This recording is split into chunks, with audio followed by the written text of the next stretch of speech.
फेरि पनि यहाँ सबैलाई म आजको यो वचनको भागमा स्वागत भन्न चाहन्छु र यहाँ सबैजनालाई फेरि पनि जय मसी भन्न चाहन्छु। जय मसी। यी दिनहरूमा तपाईँ र म परमेश्वरसँग हिँड्ने क्रममा छौँ। यी दिनहरूमा तपाईँ र म परमेश्वरका कुराहरू सुनि उहाँको कुराहरूलाई जीवनमा लागू गरी अनि परमेश्वर सँगसँगै हिँड्ने क्रममा छौँ। अनि हामीले परमेश्वरलाई यी दिनहरूमा पछ्याइरहेका छौँ। अनि यसरी हामीले परमेश्वरलाई पछ्याउने क्रममा हामीले त्यत्तिकै परमेश्वरलाई पछ्याइरहेका छैनौँ, तर परमेश्वरलाई चिनेर जानेर उहाँलाई बुझेर हामीले यी दिनहरूमा परमेश्वरलाई पछ्याइरहेका छौँ। अनि तपाईँले, मलाई लाग्दछ तपाईँले परमेश्वरलाई यसरी पछ्याउने क्रममा, तपाईँले चिन्ने क्रममा परमेश्वरलाई सृष्टिकर्ता परमेश्वर, तारनहार परमेश्वर, पालनहार परमेश्वर, उद्धारकर्ता परमेश्वर, सहायता गर्ने, सहयोग गर्ने, धार्मिकताको दाहिने हातले सम्हाल्ने, आँखाको नानी जस्तै माया गर्ने अनि हामीलाई डोर्याउने, हामीलाई हरेक परिस्थितिमा हाम्रा पापहरू क्षमा गर्ने, प्रेम गर्ने परमेश्वरको रूपमा तपाईँले चिन्नु भएको हुनुपर्दछ। अनि यसरी यदि तपाईँले परमेश्वरलाई तपाईँले यो हिसाबले चिन्नु भएको छ भने पक्कै पनि हाम्रो परमेश्वर चाहिँ प्रेमिलो परमेश्वर हुनुहुन्छ। हाम्रो परमेश्वर चाहिँ हामीलाई वास्ता गर्नुहुन्छ। हाम्रो परमेश्वर चाहिँ हामीलाई माया गर्ने परमेश्वर हुनुहुन्छ। हाम्रा पापहरू क्षमा गर्ने परमेश्वर हुनुहुन्छ। जसरी सिक्काको दुईटा पाटो हुन्छ, म तपाईँहरूलाई यो सिक्का देखाउँदैछु। यो सिक्काको दुईटा पाटो छ, एकपट्टि र अर्को पाटो।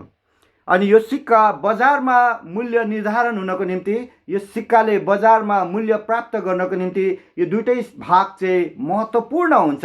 त्यसरी नै अहिले तपाईँलाई मैले जति पनि परमेश्वरको कुराहरू गरेँ, तपाईँले चिन्ने क्रममा जसरी चिन्नु भएको छ, यो चाहिँ परमेश्वरको सिक्काको एक पक्ष मात्रै हो। त्यसो भए परमेश्वरको सिक्काको दोस्रो पक्षमा के छ?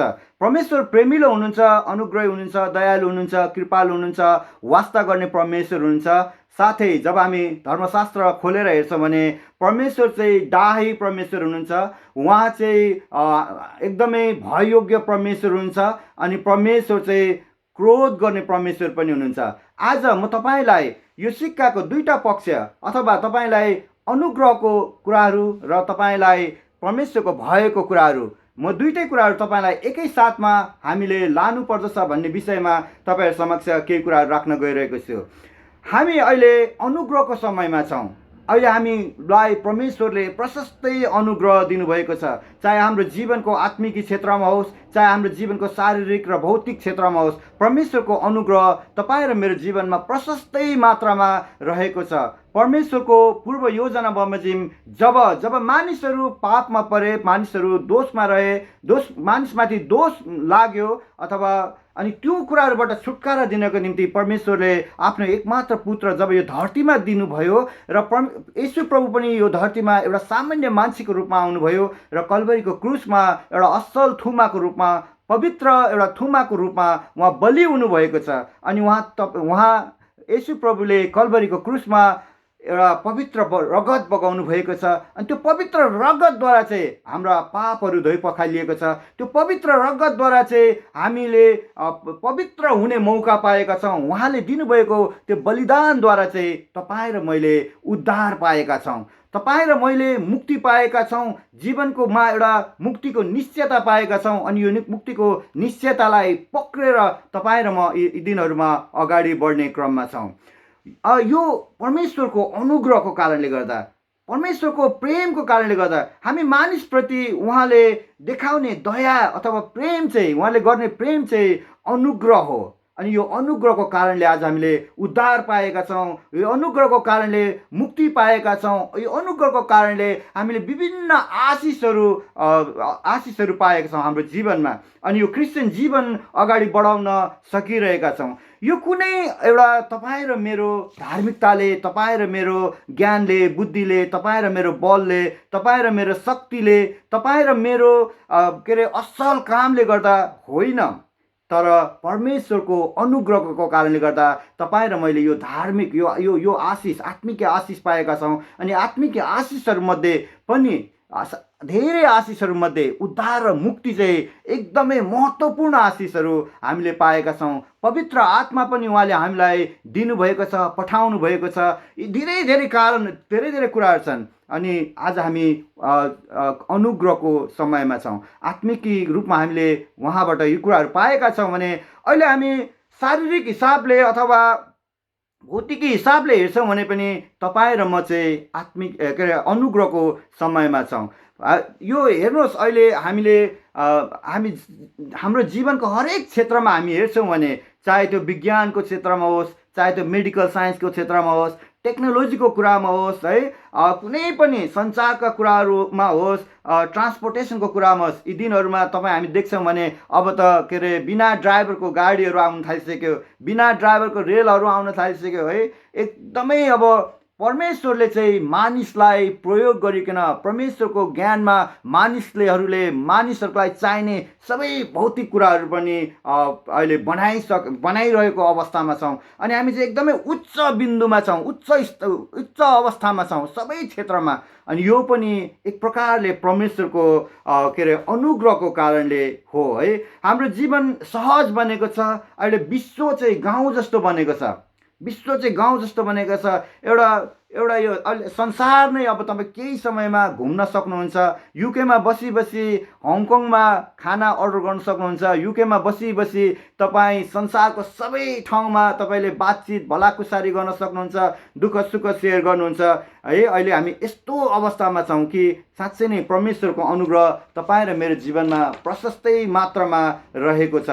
अनि यो अनुग्रह चाहिँ परमेश्वरले हामीलाई एउटा आदरणीय जीवन जिउनको निम्ति, एउटा उदाहरणीय जीवन जिउनको निम्ति, उहाँमा रहेर उहाँलाई उचाल्नको निम्ति, उहाँमा रहेर उहाँलाई महिमा दिनको निम्ति, अनि उहाँ सँगसँगै रहेर धार्मिकताको जीवन जिउनको निम्ति, उहाँको कामहरू गर्नको निम्ति, अनि उहाँमा निर्माण भएर अगाडि बढ्नको निम्ति यो महत्त्वपूर्ण समयहरू उहाँले हामीलाई दिनुभएको हो। यो अनुग्रहको समय चाहिँ उहाँले त्यस कारणले तपाईँ र मलाई दिनुभएको हो, है। परमेश्वरको दया वा प्रेमबाट प्राप्त यो अनुग्रहलाई हामीले कहिले पनि गलत किसिमले बुझ्नु र प्रयोग गर्नु हुँदैन भनेर बाइबलले हामीलाई सिकाउँदछ। यो अनुग्रहलाई कतिपय क्रिस्चियन सम्प्रदायले, कतिपय क्रिस्चियन, हामी जस्तै क्रिस्चियन दाजुभाइहरूले यो अनुग्रह छ भन्दैमा हप्ताभरि पाप गर्ने, है, विभिन्न घिनलाग्दा कुराहरू गर्ने, अनि हप्ताको एक दिन गएर अनि क्षमा माग्ने, अनि मेरो पापहरू क्षमा भयो भन्ने कन्सेप्टको साथ कति क्रिस्चियन दाजुभाइहरू पनि, यसरी सम्प्रदायहरू अगाडि बढेको पनि हामी पाउँदछौँ। तर परमेश्वरले यो अनुग्रह तपाईँ र मलाई पाप गर्नको निम्ति दिनुभएको लाइसेन्स होइन। कसैलाई पनि परमेश्वरले अनुग्रह चाहिँ पाप गर्नको निम्ति दिनुभएको लाइसेन्स होइन। तर अनुग्रहमा चाहिँ हामी अनुग्रहलाई पक्रेर, अनुग्रहमा रहेर परमेश्वर सँगसँगै हिँड्नको निम्ति, उहाँसँग सिक्नको निम्ति, उहाँलाई महिमा दिनको निम्ति परमेश्वरले तपाईँ र मलाई यो अनुग्रहको समय दिनुभएको छ। रोमी 6:1 र 2मा पावल रोमीहरूलाई पत्र मार्फत भन्नुहुन्छ, अब हामी के भनौँ, क्वेसन मार्क छ, के अनुग्रह प्रशस्तै मात्रामा होस् भनेर हामी पापमा लागिरहौँ त भनेर पावलले रोमीहरूलाई पत्र मार्फत लेख्नु भएको छ। यो पदको आशय के छ भने हामीसँग परमेश्वरको अनुग्रह प्रशस्तै मात्रामा छ, तर यो अनुग्रहलाई हामीले बचाइराख्नुपर्छ, यो अनुग्रहमा हामी रहिरहनुपर्छ, यो अनुग्रहलाई हामीले सही किसिमले परमेश्वरको महिमाको निम्ति हामी अघि बढ्नुपर्छ भनेर पावलले यहाँ सिकाउँदै हुन्छ। अनि पद 2मा हेर्छ भने, रोमी 6 पद 2मा हेर्छ भने, त्यसो नहोस्, तिमीहरूले चाहिँ यो अनुग्रहलाई एउटा सही किसिमले तिमीहरूले प्रयोग गर भनेर पावलले रोमीहरूलाई सिकाउँदै हुनुहुन्छ। हामी चाहिँ यो दिनहरूमा परमेश्वरसँग अगाडि बढ्ने क्रममा छौँ, सिक्ने क्रममा छौँ। एउटा आदरणीय र असल र सफल आत्मिक जीवन कसरी जिउन सक्छौँ भन्ने यो अवस्थामा हामी एउटा दौडमा छौँ, एउटा यात्रामा छौँ। अनि आजको दिन म तपाईँलाई यही भन्न चाहन्छु कि तपाईँको र हाम्रो क्रिस्चियन जीवन चाहिँ एउटा सन्तुलित किसिमले हामीले यसलाई अगाडि बढाउन सक्यौँ। परमेश्वरको अनुग्रह र परमेश्वरको भयलाई हामीले सही किसिमले बुझेर हामीले अगाडि बढाउन सक्यौँ भने चाहिँ तपाईँ र मेरो क्रिस्चियन जीवन चाहिँ एउटा आशिषमय जीवन, एक किसिमको एउटा तपाईँ र मेरो जीवन चाहिँ एउटा सफल क्रिस्चियन जीवन हुन सक्ने कुराहरू रहेछ। अनुग्रहलाई असल किसिमले हाम्रो जीवनमा लागू गर्नको निम्ति हामीले परमेश्वरको भयलाई अर्थात् सिक्काको दोस्रो पाटो, अघि मैले तपाईँलाई सिक्का देखाउँदै थिएँ, सिक्काको दोस्रो पाटो परमेश्वरको भय, परमेश्वरको क्रोध, परमेश्वरको त्यो एउटा त्यो कुरालाई बुझ्न चाहिँ एकदमै जरुरत छ। अनि परमेश्वर बाइबलबाट बोल्नुहुन्छ अनि भन्नुहुन्छ, हितोपदेशको किताबमा 9:10 भन्नुहुन्छ, परमेश्वरको भय नै मान्नु नै बुद्धिको सुरुवात हो, होइन। अनि परमेश्वरले मानिसलाई सधैँ मार्ग निर्देश गर्नुहुन्छ, सम्झाउनुहुन्छ, बुझाउनुहुन्छ, कतिपय अवस्थामा हप्काउनुहुन्छ। तर हामी मानिसहरू एकदमै कतिपय अवस्थामा ढिट भएको, गल्ती गरिरहेको, पटक पटक चुकिरहेको, पटक पटक गल्ती गरेको हामी पाउँदछौँ कतिपय अवस्थामा। अनि बाइबलमा पनि यस्ता घटनाहरू धेरै नै पाउँदछौँ। अनि परमेश्वर यो मानिसलाई चाहिँ परमेश्वरले जीवन दिनको निम्ति, परमेश्वरले मानिसलाई चाहिँ अनन्तमा रहनको निम्ति त्यो उद्देश्यले परमेश्वरले मानिसलाई बनाउनु भएको छ। तर मानिस चाहिँ एकदमै ढिट, एकदमै अटेरी, मानिस पटक पटक गल्ती गर्ने, पटक पटक भुल गर्ने, पटक पटक चुक्ने। अनि यो कुराले गर्दा हामीले बाइबलमा हेर्छ भने परमेश्वर धेरै ठाउँमा दुखित भएको अनि क्रोधित भएको पनि हामी पाउँछौँ। उत्पत्ति 6:6 हेर्छ भने पृथ्वीमा मानिसलाई बनाउनु भएकोमा परमप्रभुले अफसोस गर्नुभयो र उहाँ मनमा साह्रै दुखित हुनुभयो भनेर लेखिएको छ। हेर्नुहोस् है, मानिस बनाउनु भएकोमा परमेश्वर दुखित पनि हुनुभएको हामी पाउँछौँ। त्यस्तो अवस्थामा पनि हामीले मानिसहरूले परमेश्वरलाई पुर्याएको हामी पाउँछौँ। तर परमेश्वरले तपाईँ र मलाई चाहिँ त्यो कुराहरू गर्नको निम्ति होइन, तर उहाँलाई उचाल्न र महिमा दिनको निम्ति, उहाँलाई बढाइ गर्नको निम्ति, उहाँलाई खुसी तुल्याउनको निम्ति हामीलाई उहाँले यो समयहरू दिनुभएको। हेर्नुहोस्, बाइबलमा हामी हेर्छ भने परमेश्वरले जब मानिस ढिट भएको, मानिसले अटेरी भएको, पटक पटक भुल गल्ती कमी कमजोरीमै मानिस अल्झिरहेको यो अवस्थामा परमेश्वरले कसरी प्रतिक्रिया गर्नुभयो भन्ने कुराहरू हामी पाउँछौँ। चाहे त्यो पुरानो करारमा होस्, चाहे नयाँ करारमा होस्, परमेश्वरको भय र क्रोध उहाँले देखाउनु भएको पनि हामी पाउँछौँ। 2 पत्रुस 2:4-5-6 हामी हेर्नेछौँ। आउनुहोस्, 2 पत्रुस 2:4-5-6 हामी हेर्नेछौँ। म तपाईँलाई आज मैले वचन लोतकी श्रीमतीको जीवनबाट ल्याएको छु। म तपाईँलाई यो अलिअलि छुवाउँदै म अगाडि बढ्दछु।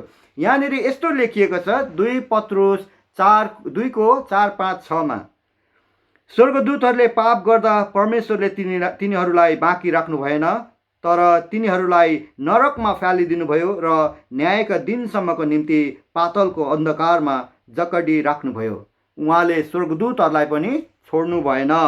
अनि 5मा लेखिएको छ, उहाँले प्राचीन संसारलाई बाँकी राख्नु भएन, तर भक्तिहीनताको संसारमा जल प्रयोग गराउनु हुँदा धार्मिकताका प्रचारक नोआ र अरू 7 जनालाई सुरक्षित राख्नुभयो। उहाँले मानिसहरू ढिट भएर, मानिसहरू अधर्मी भएर, पापी भएको अवस्थामा परमेश्वरले कसरी प्रतिक्रिया गर्नुभयो भनेर हामी नोआको समयमा पनि हामी देख्न सक्छौँ। अनि यही कुराहरू यहाँ लेखिएको छ।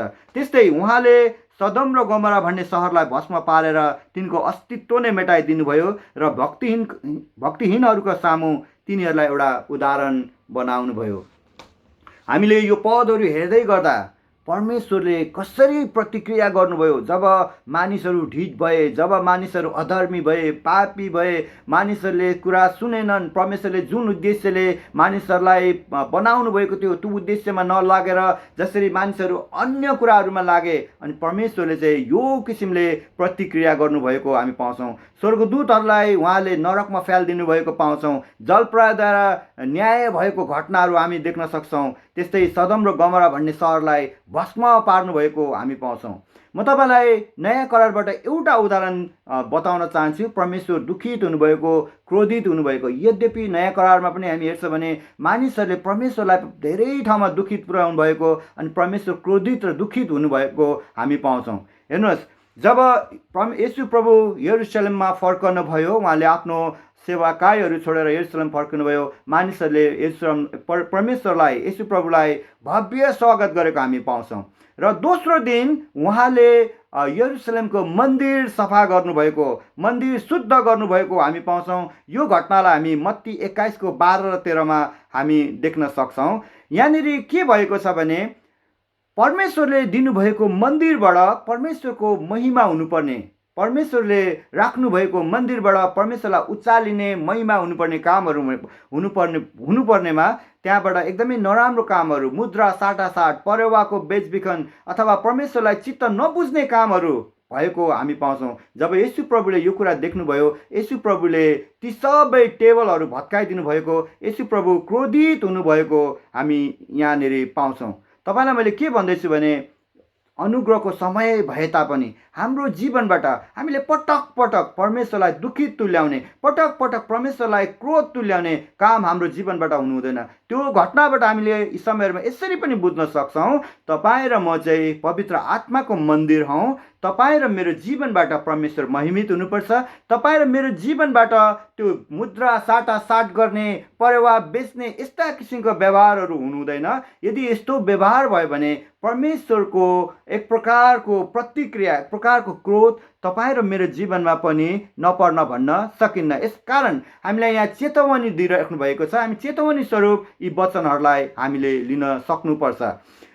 हामीले परमेश्वरको अनुग्रहलाई बुझेर उहाँको भयलाई थाहा गरेर हामी अगाडि बढेमा सन्तुलित किसिमले, यो परमेश्वरको अनुग्रह एउटा चक्का हो भने, एउटा पाटो हो भने परमेश्वरको भय चाहिँ अर्को पाटो हो। एउटा गाडाको दुईटा चक्का जस्तै यो चाहिँ सँगसँगै जानुपर्दछ। अनि हाम्रो हृदयमा चाहिँ परमेश्वरको भय भयो भने, परमेश्वरको भयलाई हामीले बुझ्न सक्यो भने हामीले चाहिँ के हुन्छ भने उहाँले रिस्ट्रिक्सन गर्नुभएको, उहाँले रोक्नुभएको, उहाँले निषेध गर्नुभएको कुराहरू हाम्रो जीवनबाट हुँदैन। हामी डराउँछौँ त्यो कुराहरू गर्न। अनि त्यो कुराहरू नगर्नु भनेको चाहिँ पापमा नपर्नु हो। अनि पापमा नपर्नु भनेको चाहिँ परमेश्वरको नजिकतामा जिउनु हो, परमेश्वरको उपस्थिति र भरपुरीमा जिउनु हो। यसलाई यसरी बुझ्नुहोस् कि जब तपाईँ र म परमेश्वरको भयलाई पनि बुझ्दछौँ, त्यसले चाहिँ तपाईँ र मलाई आज्ञाकारितातर्फ लान्छ। जब हामी आज्ञाकारी हुन्छौँ, आज्ञाकारिताले जीवनतर्फ लान्छ, अनन्ततर्फ लान्छ, सफलतातर्फ लान्छ है। तर जब तपाईँ र मेरो जीवनमा परमेश्वरको भय हुँदैन, परमेश्वरको डर हुँदैन, त्यसले कहाँ लान्छ भने यो जे काम गरे पनि हुन्छ, परमेश्वरको विरुद्धमा काम गर्न पनि डराउँदैनौँ, परमेश्वरले नगर भनेको कुराहरू गर्न पनि डराउँदैनौँ। अनि त्यो भएपछि चाहिँ के हुन्छ भने त्यसले चाहिँ तपाईँ र मलाई अनज्ञाकारितातर्फ लान्छ। अनज्ञाकारिताले कहाँ लान्छ? मृत्युमा लान्छ। अनज्ञाकारिताले चाहिँ तपाईँ र मलाई मृत्युमा लान्छ। आउनुहोस् म तपाईँलाई आजको मुख्य भागमा, यो वचनको भागमा म तपाईँलाई लाँदैछु। हामी यसरी बुझ्नुपर्छ, तपाईँ र म चाहिँ परमेश्वरको भय र डरमा हिँड्नुपर्छ, जसले चाहिँ हामीलाई आज्ञाकारितातर्फ लाँदछ अनि आज्ञाकारिताले चाहिँ जीवनतर्फ लान्छ। तर तपाईँ र मेरो हाम्रो मनमा, मस्तिष्कमा परमेश्वरको भय छैन भने चाहिँ तपाईँ र मलाई अनज्ञाकारितातर्फ लान्छ अनि अनज्ञाकारिताले चाहिँ मृत्युतर्फ लाँदछ। आउनुहोस् म यो घटनालाई लोतकी श्रीमतीको जीवनबाट तपाईँहरूलाई प्रस्ताउन चाहन्छु। म तपाईँहरूलाई उत्पत्तिको किताबमा लान चाहन्छु। उत्पत्ति 19को 1देखि 29लाई हामी हेर्नेछौँ।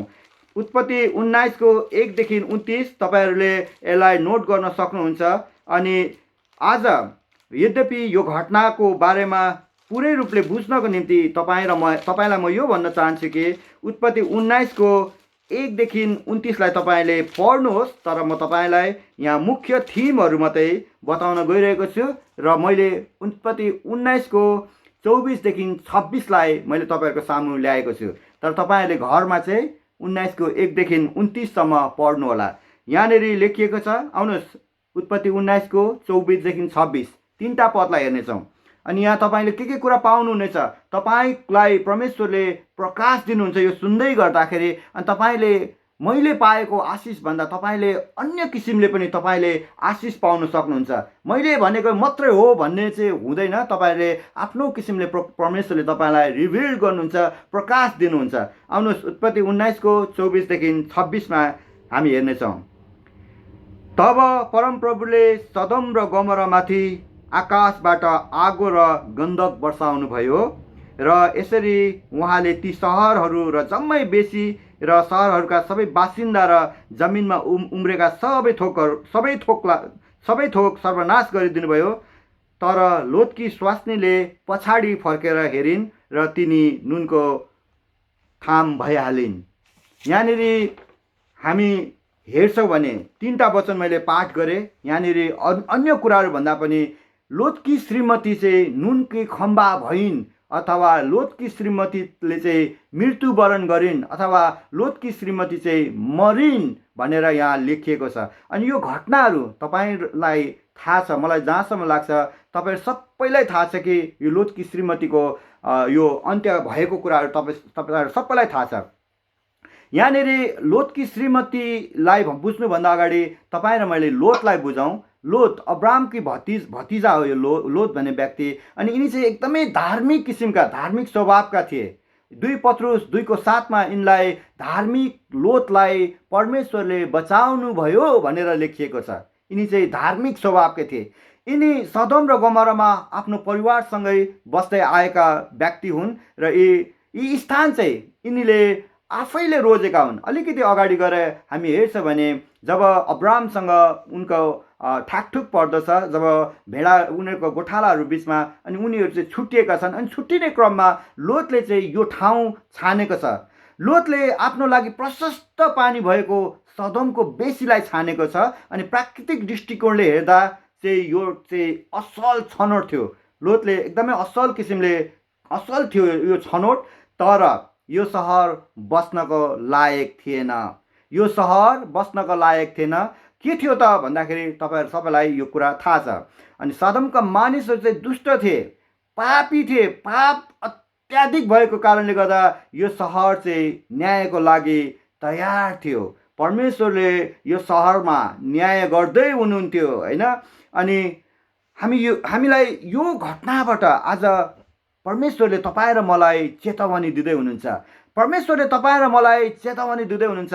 लुका 17:32 हेऱ्यौँ भने यहाँनिर के भनिएको छ भने, लुका 17:32, लोतकी स्वास्नीलाई याद गर, यति लेखिएको छ। लुका 17:32 नयाँ करारमा आएर, उत्पत्तिको कुरा नयाँ करारमा आएर यहाँ के लेखिएको छ भने, लोतकी स्वास्नीलाई याद गर। तपाईँ र मलाई भन्दै हुनुहुन्छ, लोतकी स्वास्नीलाई हेर, लोतकी स्वास्नीबाट सिक। लोतकी स्वास्नीले जुन गल्ती गरिन्, जुन भुल गरिन्, जुन मिस्टेक गरिन्, अनि आज म तिमीहरूको जीवनबाट यो चाहन्न। तिमीहरू चाहिँ यो कुराबाट सिक। लोतकी स्वास्नी आफैमा एउटा नकारात्मक पात्रको रूपमा बाइबलले राखेको छ। यिनीलाई एउटा करुणाको पात्रको रूपमा बाइबलले राखेको छ। यिनी चाहिँ असल स्त्री होइनन्, यिनी चाहिँ सही स्त्री होइनन्, होइन।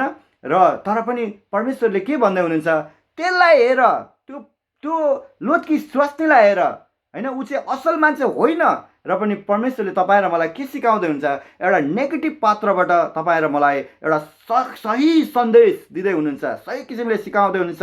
ती स्त्रीलाई हेर अनि सिक, ती स्त्रीलाई हेर अनि होसियार हौ, ती स्त्रीलाई हेर अनि त्यो कुरा, जुन कुरा तिमीले तिम्रो जीवनमा तिमीले गरिन्, त्यो कुरा चाहिँ तिमीहरूको जीवनबाट म चाहदिनँ। किनभने तिमीहरूलाई चाहिँ म जीवन दिन चाहन्छु, तिमीहरूलाई चाहिँ मृत्यु होइन। लोतकी श्रीमतीको अन्त कसरी भयो भने उनी चाहिँ नुनकी खम्बा भएको हामी पाउँछौँ। यिनलाई बाइबलले एकदमै नकारात्मक पात्रको रूपमा राखिएको छ। यद्यपि यिनीलाई नकारात्मक पात्रको रूपमा राखिए तापनि यिनी इजेबेल र हेरोदियास जतिको दुष्ट चाहिँ छैनन् थिएनन् भनेर मैले विभिन्न टिप्पणीहरूमा भेटेँ।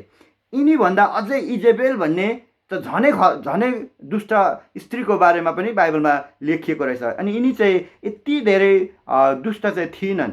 तर पनि किन यिनले मृत्युवरण गरिन्, किन यिनी नुनको खम्बा भइन्, के गल्ती गरिन् यिनले, होइन। यिनलाई चाहिँ संसारको कुरामा यिनको प्रेम गाँसिएको प्रतीकको रूपमा यिनलाई बुझ्न सकिन्छ, अथवा संसारप्रतिको मोह भएको स्त्रीको रूपमा लोतकी श्रीमतीलाई हामीले बुझ्न सक्छौँ। अनि यो स्त्रीको बारेमा हेर्दै गर्दा यिनकी स्वभावहरू हामी बुझ्न सक्छौँ। तपाईँहरूले यो घटनालाई हेर्दै गर्दा विभिन्न किसिमले तपाईँले आशिष पाउनुहुन्छ। अनि मैले पाएको अथवा लोतकी श्रीमतीले गरेको गल्ती, लोतकी श्रीमतीले कहाँनिर गल्ती गरी, कसरी गल्ती गरी भन्ने कुराहरू मैले पाएको कुराहरू म तपाईँ समक्ष राख्दैछु। यिनी नुनको ढिका भइन्, अथवा यिनको नुनको खम्बा भइन्, अथवा यिनी जीवन समाप्त भयो, यिनको मृत्यु भयो।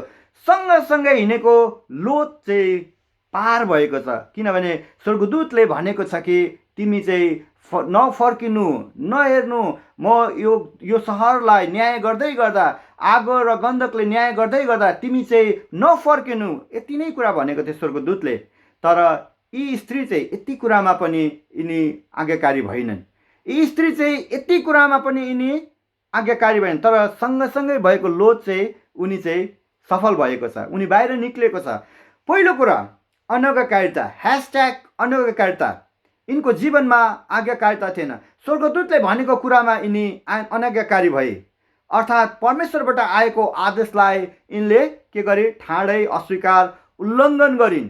यिनमा आज्ञाकारिता थिएन। किन आज्ञाकारिता थिएन भने यिनको हृदयमा परमेश्वरप्रतिको डर थिएन। डर नभएपछि के हुन्छ, अनज्ञाकारिता आउँछ। अनज्ञाकारिताले के गर्छ, मृत्युमा लाँदछ। अनि हामी हेर्छौँ भने लोतको श्रीमतीमा पनि आज्ञाकारिता थिएन, अथवा यिनी अनज्ञाकारी भइन्। परमेश्वरबाट आएको चेतावनीलाई, के अरे स्वर्गदूतबाट आएको चेतावनीले यिनले गम्भीर रूपमा पालन गरिनन्। यिनले पालनै गरिनन्। यिनलाई नहेर्नु भने त पछाडि फर्केर यिनले चाहिँ हेरिन्। फलस्वरूप यिनी नुनको ढिक्का भइन्। यिनले मृत्युवरण गरे। यिनी समाप्त भइन् होइन। दोस्रो कुरा के छ भने, पहिलो कुरो अनज्ञाकारिता, दोस्रो कुरो यिनको जीवनमा यिनी अविश्वासी भयो। यिनमा विश्वास थिएन भनेर हामी बुझ्न सक्छौँ।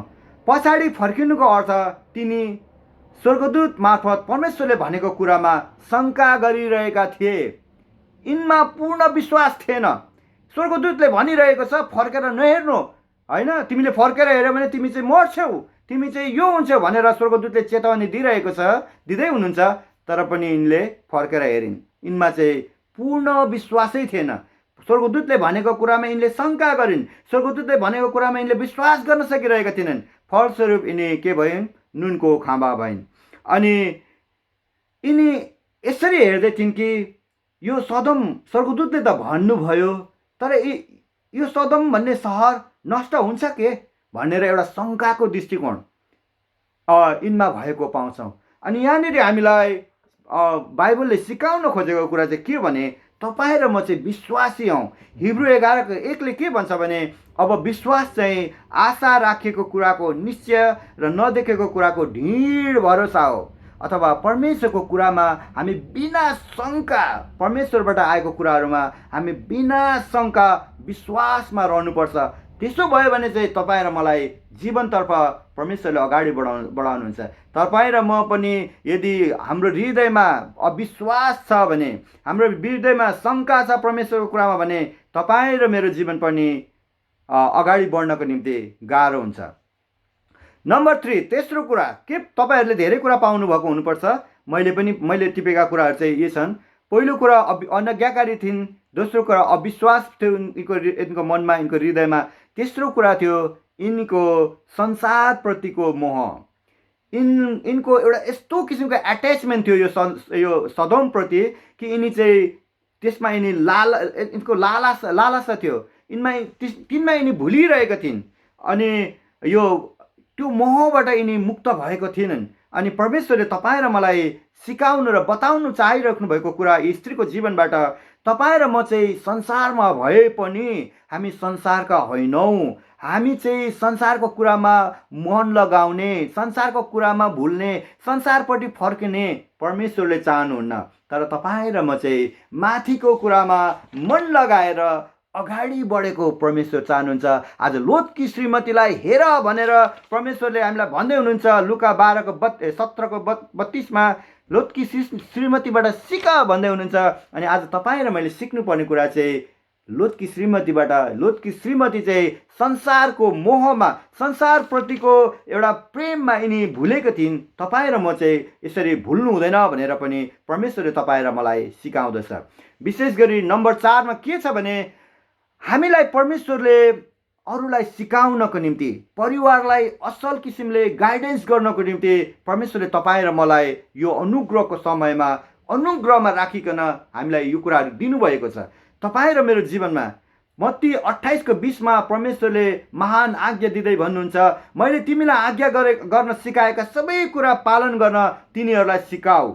अथवा यो अगुवाजनहरूको लागि मात्र होइन, सिकाऊ, अरूलाई सिकाऊ होइन। मैले सिकाएका कुराहरू, मैले आज्ञा गर्न सिकाएका ती सबै कुरा पालन गर्न मानिसहरूलाई सिकाऊ। आज परमेश्वर तपाईँ र मेरो जीवनबाट मानिसहरूलाई सिकाएको, आफू पनि आज्ञाकारी भएर अरूलाई पनि सिकाएको परमेश्वर चाहनुहुन्छ, चेलाहरू बनाएको परमेश्वर चाहनुहुन्छ। त्यस्तै व्यवस्था 11:18, 19, 20, 21 हेर्छ भने त्यहाँ एउटा महत्त्वपूर्ण कुरा लेखिएको छ। हेर्नुहोस् है, बाइबलले भन्छ कि तिमीहरूले मेरा यी वचनहरू आफ्नो मनमा र हृदयमा राख, ती आफ्ना हातमा र निधारमा चिन्ह स्वरूप बाँध। आफ्नो घरमा बस्दा, बाटोमा हिँड्दा, ढल्कँदा र उड्दा तिमीहरूले तिनीहरूका विषयमा चर्चा गरेर आफ्ना छोराछोरीलाई सिकाऊ। के गर? आफ्नो छोराछोरीलाई सिकाऊ। अहिले भर्खर पनि मैले मेरो श्रीमतीसँग पनि यही विषयमा कुरा गर्दै थिएँ। हामी चाहे पुरानो करारमा होस्, चाहे नयाँ करारमा होस्, चाहे व्यवस्थाको किताबमा होस्, चाहे मत्तीको किताबमा, परमेश्वरले के भन्नुहुन्छ भने मैले आज्ञा गर्न सिकाएका ती सबै कुराहरू तिमीहरूले आफ्नो नानीहरूलाई, केटाकेटीहरूलाई सिकाऊ। लोतकी श्रीमतीले के गरेको छ तपाईँलाई थाहा छ? जब हामी यो घटनालाई हेर्छौँ भने जब दुःखको कुरा छ, धेरै मान्छेले कन्ट्रोभर्सी बनाएको छ। लोतकी श्रीमतीले आफ्नी छोरीहरूलाई परमेश्वरको कुराहरू असल किसिमले सिकाएको हामी पाउँदैनौँ। अनि यी दुईटा छोरीले पछि गएर एकदमै एउटा कुकर्म गरेको पाउँछौँ। उसले चाहिँ आफ्नै बाबालाई दागमत खुवाएर मताएर अनि नराम्रो काम गरेको, आफ्नै बाबासँग नराम्रो काम गरेको हामी पाउँछौँ। यहाँबाट हामीलाई के सिक्न सक्छौँ भने तपाईँ र मलाई चाहिँ परमेश्वरले आफूलाई मात्र होइन, आफू मात्रै जान्ने, आफू मात्रै बुझ्ने होइन, तर अरूलाई सिकाउन, आफ्नो नानीहरूलाई सही किसिमले सिकाउन, अनि सिकाउँदै गर्दा होसियारी भएर सिकाउनको निम्ति परमेश्वरले हामीलाई अराउनु भएको छ। लोतकी श्रीमती जबकि ऊ चाहिँ अब्राहमको घरमा एउटा असल सङ्गतिमा रहेकी छिन् होइन, उसको श्रीमान आफैमा धार्मिक छ लोत होइन, अनि ऊ चाहिँ एउटा अब्राहमको परिवारमा एउटा बस्नको मौका पाएको छिन्। परमेश्वरले उसलाई त्यो मौका दिनुभएको छ कि ऊ चाहिँ अब्राहमको परिवारमा, एउटा आशिषित परिवारमा ऊ चाहिँ बस्न मौका पाएकी छिन्। तर सिक्नेले कहिल्यै सिक्दैन, नसिक्नेले कहिल्यै सिक्दैन भने जस्तो है, चाहे जस्तै सङ्गति होस्, जस्तै अवस्था होस्, नलिनेले कहिल्यै लिँदैन भने जस्तो। हेर्नुहोस्, लोतकी श्रीमतीले त्यस्तो राम्रो सङ्गति पाए तापनि उनले कहिल्यै पनि परमेश्वरको डर, आज्ञा पालन, विश्वासको कुरामा यिनी अगाडि बढ्न सकिनन्। यिनी चुकिन्, फलस्वरूप यिनी नुनको खम्बा भइन्। अनि हामीले यो कुराबाट के सिक्न सक्छौँ भने तपाईँ र म चाहिँ परमेश्वरको डर, भय र आज्ञाकारितामा लोतकी श्रीमती जस्तो होइन, तर लोतकी श्रीमतीबाट सिकेर हामी अगाडि बढ्न सक्यौँ र हामीले सिकेको कुराहरू हाम्रो नानीहरूलाई पनि सिकाउन सक्यौँ भने चाहिँ पक्कै पनि तपाईँ र मेरो आत्मिकी जीवन, तपाईँ र मेरो यो यात्रा, हाम्रो जुन यो बढिरहेको यात्रा चाहिँ सफलतातिर, अनन्ततिर, जीवनतर्फ जाँदछ भनेर आज हामीलाई बाइबलले सिकाइरहेको छ। अन्त्यमा म यही भन्न चाहन्छु है, परमेश्वरमा अगाडि बढ्ने र सन्तुलित इसाई जीवन जिउनको लागि हामी परमेश्वरको यो दुवै कुरा, एउटा अनुग्रहको कुरा र एउटा उहाँको भयको कुरालाई सँगै हामीले लान सक्नुपर्छ। परमेश्वरको भयबाट आज्ञाकारिता आउँछ र आज्ञाकारिताबाट जीवन आउँछ। परमेश्वरको भय छैन भने अनज्ञाकारितातर्फ जीवन जाँदछ, जीवन त्यो कुराले चाहिँ हामीलाई मृत्युतर्फ लाँदछ। हामीले लोतकी श्रीमतीको जीवनबाट यो कुराहरू हेरिरहेका थियौँ। अनि अब हामीले यो वचनबाट हेर्दै गर्दा हामीले के सिक्न सक्छौँ भने आज हामी कतिपय अवस्थामा तपाईँ र म मेरो जीवनमा हुनसक्छ, नहुन पनि सक्छ, छैन भने प्रभुलाई धन्यवाद, तर सदमको बासिन्दा चाहिँ तपाईँ र मेरो हृदयमा, तपाईँ र मेरो व्यवहारमा, तपाईँ र मेरो मन मस्तिष्कमा कतै त्यस्तो दुष्टाइहरू छन् भने, कतै त्यस्तो दुष्टका कुराहरू छन् भने आज परमेश्वरले तपाईँ र मलाई चेतावनी दिँदै हुनुहुन्छ कि यस्तो कुरा तपाईँ र मेरो जीवनमा छ भने फर्क, यो अनुग्रहको समय छ, तिमीहरूलाई मौका छ, तिमीहरू चाहिँ फर्क, यस्तो कुराहरूबाट फर्क, होइन भने तिमीहरू चाहिँ जसरी परमेश्वरले सदमलाई न्याय गर्नुभयो तिमीहरूको अवस्था पनि त्यो हुन सक्छ भनेर यहाँ हामीलाई यो चेतावनीको वचन हो। यो वचन चाहिँ चेतावनीको वचन हो। अनि त्यस्तै हामीलाई कतिजना हामी धर्मीजनहरूलाई आफ्नो धार्मिकताबाट नफर्कनको निम्ति आफ्नो धार्मिकतामा रहिरहनको निम्ति पनि परमेश्वरले हामीलाई यो वचनहरूबाट सिकाउँदै हुनुहुन्छ। हामीलाई परमेश्वरले लोतकी श्रीमतीलाई हेरी चेतावनी दिँदै हुनुहुन्छ।